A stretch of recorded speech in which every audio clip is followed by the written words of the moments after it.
So a little bit about the programs. As I had mentioned before, the bachelor's degrees are typically 2 to 4 years. You can also do foundation degree programs, and they're offered for 2 years in general studies. So this is very similar to if you went into a general liberal arts program here or did a general studies program. It allows you to dabble in a lot of different subjects.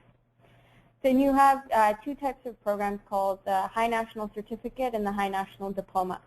For the certificate, it's typically a 1-year full-time program with some practical application as well as theoretical studies. For the HND, which is a diploma program, it's a 2-year full-time program, and it is seen as the equivalent to doing a 2nd year of an undergraduate program like the foundation, which is just above. And for some, you can kind of progress and transition in to do another final year and then gain an honors degree.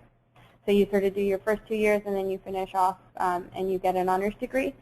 They can be a little bit more flexible on the entry requirements and take a look at work experience, and many of these are offered on a part-time mode. So if, say, for example, you've already done a bachelor's or you've already done a diploma or a certificate course here and you're looking for something similar, this might be an option for you. The next type of program are postgraduate programs. So there are effectively 2 types in the UK. You have the taught and you have the weekly seminars and lectures, and these are generally things like master's programs or postgraduate diplomas. They last about a year to a year and a half. So the master's programs in the UK are very intensive, and you kind of cover quite a lot in the span of a year and a half. So if you know what you'd like to do and you want to get it done fairly quickly and smoothly, then the UK is a great option for you. The next type is the research-oriented. So this is more geared towards independent learning. There's a little less tutor contact, so it's more about the initiative that you take and what you want to delve into in research. So some examples include research PhDs and doctorates, and these are typically 3 or more years full-time, or it might take a little longer if it's part-time. Now, one thing that's interesting to note if you are interested in postgraduate programs is there do exist certain programs that allow you to start in a master's and then complete through to a doctorate. So I had a couple of friends that were doing MPhil programs, so that's a master's in philosophy, which is a 2-year program. And once they completed that, they realized that they wanted to continue their education and continue their learning. So they transitioned very seamlessly into a DPhil, which is a doctorate in philosophy. And then within the space of kind of 4 to 5 years, they had actually completed a doctorate program when they initially came in for a master's. So there are certain programs where you have that flexibility to continue on in your journey. The other types of postgraduate programs are very much related to gaining accreditation for a professional body. So here are just some of the examples of those types of programs. So if you wanted to be a lawyer, you could do the barrister exam and the solicitor exam. There are 2 levels within law. You can also do a graduate diploma in law, and this is really great for students that may have found an interest in law later in their life. So it's kind of a very intense program that allows you to kind of catch up with everything you need to know in law in order for you to do the bar and the solicitor exam. If you're looking to become an accountant or going into finance, then you would do the ACA qualification. So this is basically like the CA qualification that you have here in Canada, and it's the UK equivalent. Typically speaking, a lot of these programs are actually offered by a company or an institution that you would go to.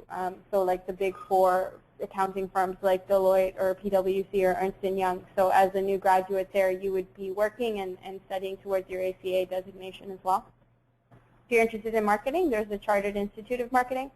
If you wanted to be a medical doctor, then they typically have 6-year degrees where you actually start studying to become a doctor as soon as you're out of high school. So you would do a 3-year bachelor program, and then the next half of your course would be a practical side of it, which would include clinical rotations. And then if you wanted to go into teaching, you would do the PGCE, which is a postgraduate certificate in education, and that would give you the qualification. Typically, those courses are 2 years, but you can do some intensive 1-year programs where you would study and work at the same time. A little bit about the academic year and the timetables that are available in the UK. It's a little different from here, where the academic year typically starts in the fall, so September, October, and then goes till May or June. Generally speaking, your schools will have either a 3-term system or a 2-semester system. Your program is structured according to lectures, tutorials, and individual and group assignments, and they try to keep it in a regular day. So you're looking at a kind of 9-to-5 schedule. There aren't really evening classes or weekend classes, so that really gives you the opportunity in the evenings to catch up and do any assignments and work and reading towards it. And then just like here, your timetable might be weekly, full-time, part-time, depending on your program. Now, the assignment and examination system in the UK is a little different from what you would have here. It's very much kind of essay-based, so you'd have a reading list for an essay question or a topic, and it does encourage you to do a lot of independent learning. You will have some presentations and group assignments as well. And what's interesting to note is for a lot of the UK schools, your first-year exams don't count in the sense that the mark doesn't actually go towards your final degree mark, but they're seen more as a qualifier. So you have to actually pass your first-year exams in order to proceed to your second year, but what you actually pass with doesn't count towards your final degree. So, for example, if a minimum pass mark is 50%, if you get 51%, you're okay to go on to your second year, and that 51% won't bring down your overall mark for when you graduate. And your final degree results can be derived in a number of ways. So for some institutions, it's all about combining your second and third year exam results with the dissertation. For some, it's more of a modular system where you have the courses and they make up various units, and then your final degree will take a look at the marks that you've received on the various courses. So that's a little bit more similar to the Canadian system.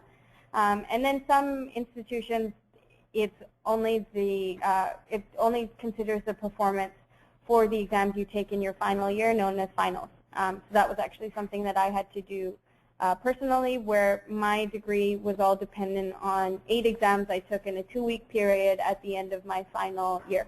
So after 3 years, all that counted were those 8 exams. Perhaps the most stressful 24 hours of my life, but it's all about kind of building, and there is very much a sense of achievement once you've reached the end of it, and whatever you get is all about the cumulative work you've done over the last 3 years.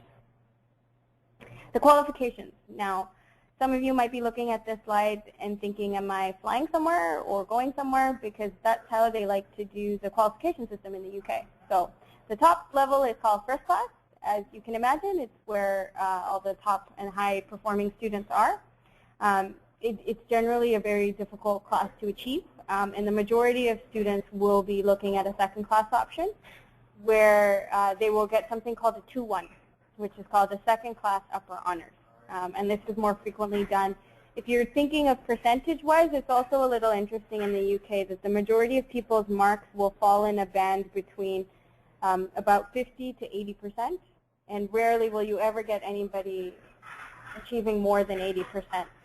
And these bands are kind of in that period. So a first class is generally speaking 70% and above. A 2 is usually kind of 55 to 60, and then a third would be maybe 45 to 55. So it's a little interesting, not the same way that you would look at the percentages here in Canada. The final ranking is known as a third, as I said, and for some students that don't meet that requirement, they might be given a pass or a fail. And then for postgraduate degrees, the final marks are a dissertation for that.